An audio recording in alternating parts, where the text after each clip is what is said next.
Hey there, Kickstarter. My name's Phil Bothan and I designed Pedestal.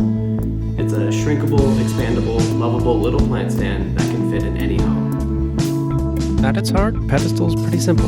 It consists of 4 identical CNC milled legs made from high-quality Forest Stewardship Council certified Baltic birch plywood. It sandwiches together, then stands up like one of those wooden T-Rex models you get at a museum.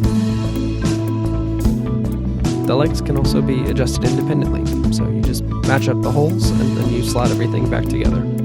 It's pretty easy. When I showed the original design to my wife, she had a genius idea. What if it had a top? So for people who aren't moved by affordable plant stands, there's also a tabletop, perfect for the bedside or couch side.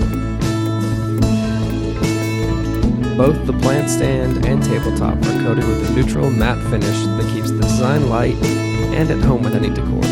Plus the finish is non-toxic and water resistant, so you don't have to worry about any gross fumes or spills.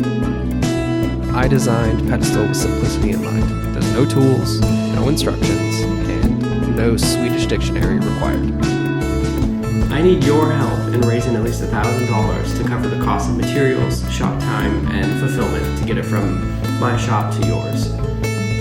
Everything's ready to go, and I'm really excited to get started, but I need your help to bring Pedestal to life. So, thank you for your support, and I hope you have a wonderful rest of your day.